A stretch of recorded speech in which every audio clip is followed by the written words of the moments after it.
So glad to have you back for the second half hour of HealthCall Live. We are focusing this hour on back pain. In the last half hour, we took a look at how physical therapy can make a difference. And now if the problem is so severe that you can't get it handled with exercise and appropriate stretching, and we need to move into a different level of treatment, well, that's what our specialist is here for today. Dr. Thomas Lazoff is a physiatrist, also with Physical Medicine Consultants. Good to have you back. Hey, thank you for having me, Lee. So how often is it that you are treating back pain in your practice?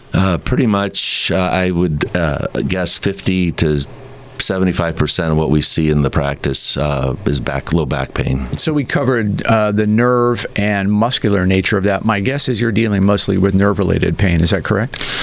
Well, correct, or all of the above, really. I mean, it's you've got disc-generated pain. You have joints in your back that can cause pain, that get arthritic. You have the muscles that can be either injured themselves or sort of God's built-in mechanism to protect the back. If something's wrong deep in there, the muscles spasm and tighten up, and that also causes pain, obviously. But yeah, as far as the more the interventional stuff, it's with the nerve-related pain. Okay, so where do we start? I've gone through physical therapy. That didn't get the job done. What's the first step you're going to go through with me? Well, we'll look at, depending on the situation, we'll look at what diagnostic tests have been performed. A lot of times people don't need MRIs or CT scans, but we'll look at them if they've not gotten better or if they have neurologic findings. So we'll do maybe do an MRI. Depending on their symptoms, we may do an EMG, a nerve test, to see if there are any other specific nerves that are irritated. And you have to remember that even when we get these MRIs or these tests, up to 70% of these MRIs will be abnormal. That includes herniated disc, extruded discs, bulging disc, degenerative disc, all of that stuff, and no pain. So you kind of have to, even though somebody might have 3 levels of bulging discs in their back, they're not necessarily all causing pain, or none of them may be causing pain. Gotcha. So we start out with that and nerve testing, and then we may use injections to help figure out where the pain is coming from. We may also use injections so that the patient is able to get through physical therapy, because maybe they hit a roadblock and they need to get that inflammation down quickly so they can progress in therapy. So there are a couple of kinds of injections, and I think people are I don't know, I shouldn't make the assumption that people understand cortisone injections, what their role are. Why don't you talk us through those? Yes. So when we do these injections for people's spine pain, the medicine that we're putting in there, some of it's numbing medicine and some of it's steroid medicine, and it's together. And so we inject, and then that also gives us diagnostic information back, meaning that the numbing medicine that we put in there works right away. And if that takes away the person's pain, then we know that structure or that nerve is causing most of their pain. You mean while they're on the table, they tell you, that's it, you hit it? Within a few minutes right afterwards, we have them in a post-procedure area, and they'll tell us, yep, my pain's a 0/10. And not all the time does it go to 0/10, because obviously God can give me more than one problem at one time. But they tell us, they give us feedback on that, and then the steroid medicine, or the cortisone, so to speak, then works and is deposited right around the nerve to decrease the inflammation and swelling. And then that's what provides the more long-term relief of symptoms. So I might have to have those injections how often? It varies from person to person. So if it's a young person, hopefully you only need it 1 or 2 times, 3 times maybe. And again, each situation is different. If we're in a category where we're more mature and we have severe narrowing in our spine and we're not allowed to have surgery, or the patient doesn't want surgery, in some cases, to maintain those patients, we may inject them 2 or 3 times a year. Okay. And then you also do a procedure called a nerve ablation. So tell me more about that, and when would that be appropriate? Correct. Typically, these patients just have what we call axial low back pain or central low back pain, and that we have these little joints off to the side of the spine called facet joints, and they can become arthritic. traumatic, they can get injured, and they can cause pain. And so the patient goes through a diagnostic test first. So we inject these tiny little nerves that supply these little joints. And if that gets rid of their pain, then we go in there and then we can burn those nerves. And they're tiny little nerves again, and we burn them so that it decreases the nerve supply to these joints, and so their pain goes away. And that's a permanent fix, obviously. Little nerves can grow back, so it's not uncommon for them to grow back within 8 months to a year, and it's just a matter of, if they do grow back, does the pain come back? Have you interrupted the pain cycle long enough to keep the pain away? And there are a lot of factors there. But you can do it over, that's something that can be done repetitively as well. And you very politely mentioned there, if I'm more mature, so is that more common in elderly patients? The facet pain, yes. Okay. And if we move up the scale from there, let's say I've had the steroid injection and that didn't get it done, what is next in your arsenal? In our arsenal, depending on the situation, let's say it's a herniated disc, and it's pinching a nerve, and we've been unable to get through all of the pain and problems with that, then they may need surgery.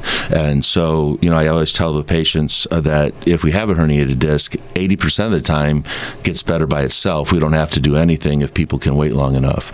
And then 15% of the time keeps a guy like me in business and the physical therapists in business, and about 5% of the time keeps the surgeons in business. So that would be one option. Other things in our arsenal would be our regenerative medicine techniques now. So if somebody has a degenerative disc and disc-generated pain, then we can inject their discs with stem cells or platelet-rich plasma, and also into the facet joints as well. So that's an option. Oh, let's talk in greater detail about that. So you're going to be harvesting cells out of my body? Correct. And then re-injecting them. And what is the goal there? The goal is to regenerate tissue and so our stem cells don't know what they want to be in life, so to speak. But they're placed in areas and they become that tissue. So we harvest the bone marrow and we process it, and on that same day, the whole procedure takes about an hour. That same day, and then those cells are processed and then injected right wherever we want to inject them, whether it's a knee or shoulder or spine. And they will regrow cartilage, or what tissues are they regrowing? They're regrowing the tissue in which they're injected into. So they become that tissue. So they don't know what they are at first, but if we inject them in a knee, they may become cartilage. If we inject them over a tendon, they may become more tendinous tissue. So they become that cell. Who's a candidate for that procedure? Well, pretty much anybody, depending on their pain symptoms and other health conditions, but most everybody would, if they have a degenerative disc and they have degenerative disc pain, and that's been identified, through a lot of testing, et cetera, that then they would be a candidate. How long does that take to establish, and how will I know it's working? Typically, we tell patients within the first 4 to 6 months. Some people have an immediate response, but usually within the first 4 to 6 months, you'll have an idea and things will start to get better, particularly with the spine. Other, like shoulders and knees, typically respond a little bit quicker, but for the spine aspect of things, it may take a few months. So glad you're still with us here on the HealthCall Live Radio Hour. We are talking this half hour about interventions to cure really severe, crippling pain in the back and other parts of the body. These techniques also apply. Our guest is Dr. Thomas Lazoff from Physical Medicine Consultants. And again, we invite you to be part of the program. We have folks who have done that. What's the question there, Heather? Okay. The text question says, if you have hip pain and your family doctor sends you to physical therapy and that doesn't help, what kind of doctor or treatment should you have next? That's a good question. It depends on where the pain's coming from. If it's actually the hip joint, it depends on how bad arthritis may be in the joint. We would be a good outlet to go to, just because we would maximize all the conservative measures. Obviously, if somebody's bone on bone in their hip, we'd say, hey, we need to send you to the orthopedic surgeons to have this fixed. But every case, every case is different, but we would be a good place to come to. Right before the break, we were talking about regenerative medicine. So you're extracting stem cells and other material out of the bone marrow, processing those cells, and then re-injecting. And tell me about your success rates with that procedure. In regards to the spine, we are about 90% success so far. Knees, pretty much all of our knee stem cells have done well, except for maybe one or two individuals. Elbows and our shoulders have done well as well. Our hips do well, hip joints.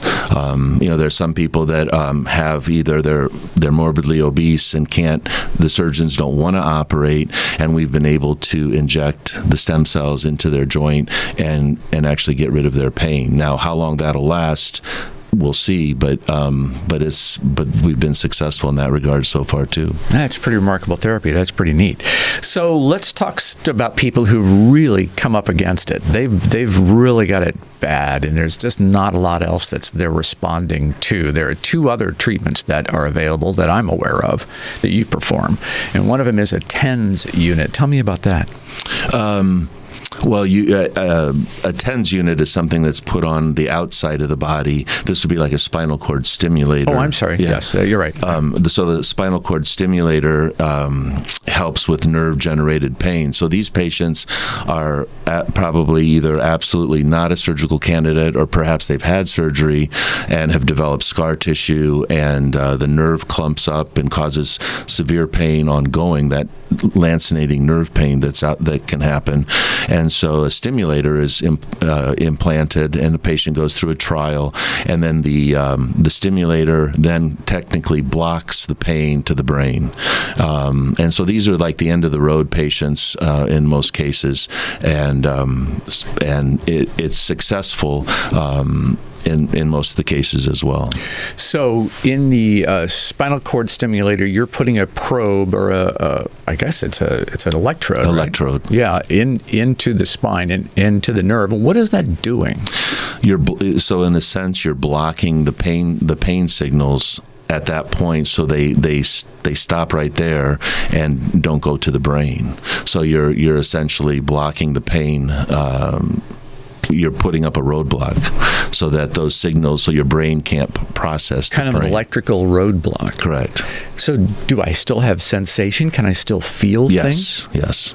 So it depends. I mean, if somebody already has nerve damage, sometimes they don't feel in their leg certain areas just because of the prior nerve damage. I gotcha. But yes, they'll be able to feel. So it's a threshold level. Is that adjustable, or is it just? Will come in with the physicians and program it, and it can be to cover different areas.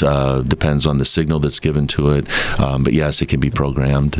And is that appropriate for just spine or other injuries as well? It can be other injuries as well. It could be somebody that has a condition called complex regional pain syndrome, or we used to call it RSD, reflex sympathetic dystrophy. And those individuals would benefit from the spinal cord stimulator as well. Permanent implantation? Mm-hmm, permanent. And then I'd assume the batteries have to be changed periodically? Periodically. But the technology has gotten much, much, much better in that regard, and so the batteries have become much smaller and last a lot longer. How many of these are you doing a year? That's got to be a pretty rare procedure, isn't it? You'd be surprised. That in conjunction with our pump program, the pain pump program. I don't have the statistics out right now, but we've got I know like 30 or 40 in the works right now to be done, and that's a lot. So I've gone through just a tremendous amount of misery to get to that point. And pain pump is also another technique for people who, as you called it, are end of the road. Tell me more about those. So those individuals, let's say they've been taking opioids for a long time, or they're not really a good candidate to take any opioids because there's a lot of side effects, obviously, with those types of medications.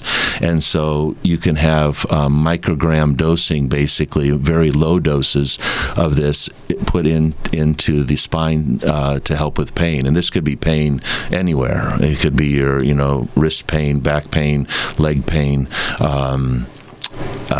numerous conditions. And so it's a way to decrease their susceptibility to side effects, and much safer long term in that regard. So how does it work? It's a pain pump. Is it implanted? Is it external? It's implanted as well. And so the catheter, so the reservoir is in your tummy, real close to the skin, and then the catheter goes back to the spine and delivers the medicine that way. The pump, depending on the patient's dose of medication, and that also is programmable, then the pump may need to be filled. It does need to be filled either monthly or every couple months, depending on the situation, and that's just all done through the skin. So how often is it that you will have multiples? So I've got a pain pump and a stimulator. That's rare, very rare. I would hope so. That person's got to be horribly miserable. Right. It would be one of those situations where one may be beneficial but not great, and they're still at the end of the rope, and they need something else. What do you see in that patients with these severe pain profiles have in common? Is there a commonality there? Well, it's hard to tell by the time we see them. Obviously psychologically they all have, a lot of them are depressed. They've been through so much in their life, and some of these patients are still like in their 30s and 40s. Wow. So they have a whole life of this to look forward to, so to speak, and so a lot of them are depressed in that way. Some of them have been, they tried to live with it for so long that then it caused like a permanent imprint on the brain, so that it's very difficult to get rid of that pain with conventional measures, because they've had it sort of, it's like putting your hand in cement, then it leaves that print there forever. And that makes it tough as well. And the severe pain, I assume, is most common associated with wear and tear, or is it a trauma-related scenario? All of the above. I mean, it could be trauma. It could be a herniated disc with a surgical surgery that didn't go well. None of us have 100% success rate at anything we do, and so there are those patients that are out there. Maybe they had an infection as a result of that can happen just without surgery. Mm-hmm. Somebody can get an infection in their disc, and then so it's all across the board. How do I access your care? Do I need to have a physician referral to see you? Typically, yes. Based on the types of patients across the board that are out there, we just want to make sure that we get a physician referral in, and would be the best scenario, yes. Okay, very good. That is Dr. Thomas Lazoff from Physical Medicine Consultants. You can find them online at pmcrestore.com, and they will be happy to talk with your physician and help find you the care that you need for relief of that severe pain.